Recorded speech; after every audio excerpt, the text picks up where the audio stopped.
Okay, guys, so you've read Emerson and now you've read Thoreau. And I asked you when you finished the Emerson section to kind of think about how Thoreau's thoughts follow his, but also how they're sort of differentiated, because Thoreau was a much more controversial figure. His ideas were not always well liked. His tone was not always well liked. As you can see as you read, he's much more combative than Emerson is. Whereas Emerson sort of champions the cause of the individual as this very, I don't know, empowered, noble, kind of rousing, but everyone is included type of idea. Thoreau is much more combative. He's ready to throw down, if you will.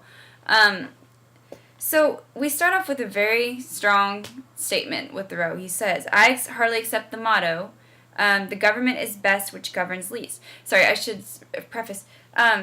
You guys read a piece called "Resistance to Civil Government," which I believe is part of his On Civil Disobedience, which is one of his most famous pieces besides Life at Walden Pond. So I had to read the more fiery text. He does have lots of things about nature. As you read, he went out and lived in the woods by himself, and wrote Life at Walden Pond. And I didn't have you read that one because I think you got enough of that with Emerson. So I want you to see a different subject matter here, and you'll note that he kind of moves us towards the end of our unit of study, which is up to 1865, where we're having Civil War. So he starts with a conversation about the government. Like I said, he says, "The government is best which governs the least." So he's very obviously pro-small government.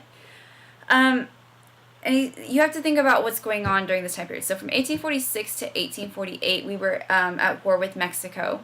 And obviously we know this from Texas history, but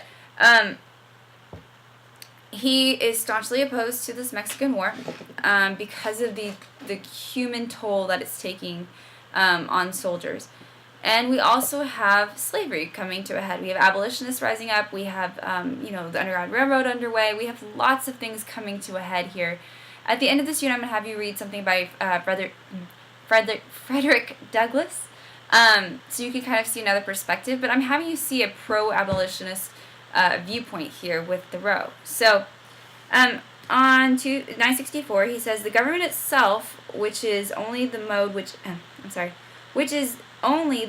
the people have chosen to execute their will, is equally liable to be abused and perverted before the people can act through it." So you have a country which is less than 100 years old at this point. I'm sorry, I can't speak tonight. Which is less than 100 years old at this point. And he is saying the government exists at the will of the individual, for the people, of the people, by the people, right? That is what our government is built on. So he is perfectly within the tenets of democracy that we have our national identity built on. He's saying we need to enact on this. We need to be responsible for this. This is for the people, and if the people aren't happy, then we have the right to change it. So it's really not, it's not radical or anything like that. It's just the way he's presenting it is very aggressive. He says, "This American government, what is it but a tradition, though a recent one, endeavoring to transmit itself unimpaired to posterity." So he's saying we are trying to become something that will be remembered. We're trying to create an identity that will last. So a unified nationhood identity. But he's saying it's problematic because we're not doing it right. So he says, if ever they should use it in earnest as a real one against each other, he gives a metaphor about I should back up. He gives a metaphor here about a gun and how people are basically giving each other wooden guns to use against each other. That's what the government's doing, he's saying.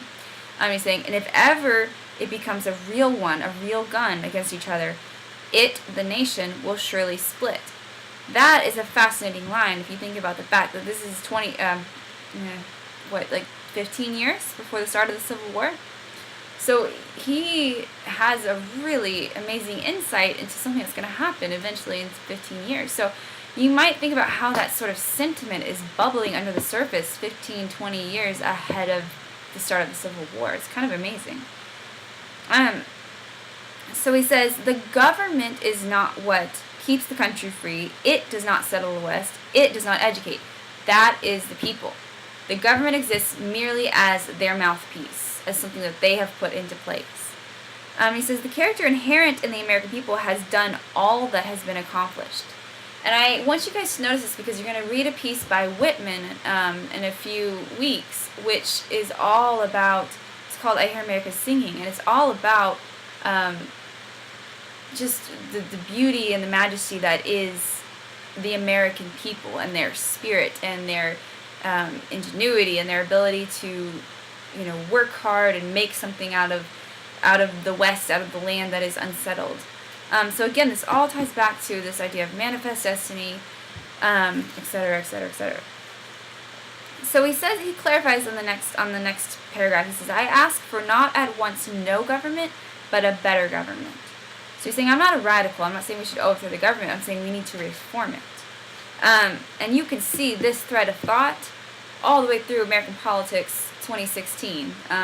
You're going to be seeing that from Hillary, from whoever runs the Republican side. You're going to see it all over. So he says, can there not be a government in which majorities do not virtually decide right and wrong, but conscience,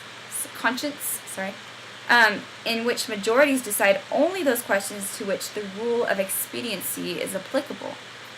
So he's saying, don't leave the power entirely in the hands of majorities. And here, again, we talked about transcendentalists did some very interesting things as far as including women in their intellectual discussions.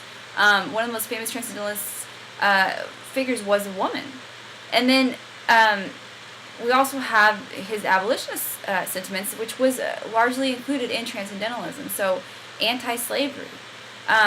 So they're speaking for what I've been calling the marginalized voices over and over and over again, right? So trace that from Columbus up to Thoreau. It's incredible. It says, why, unless we do this, why has every man a conscience? Why do we have a conscience if we don't do something right by it? So on the next page, he moves into a critique of the war with Mexico, and he's critiquing war in general, but he's also critiquing the institution of the army. And he's saying that the mass men serve the state, thus not as men mainly, but as machines with their bodies. And that is something that you've seen from World War I, World War II, Vietnam, Korea, Iraq. You hear this sentiment over and over again from people. And whatever your political views may be on it, it's interesting that it is rooted so far back. Because think if we just came out of a Revolutionary War where we had deeply, deeply divided sides and deeply divided families, friends, neighbors, but the war brought our independence. So it's amazing that in 75 years, maybe 65 years.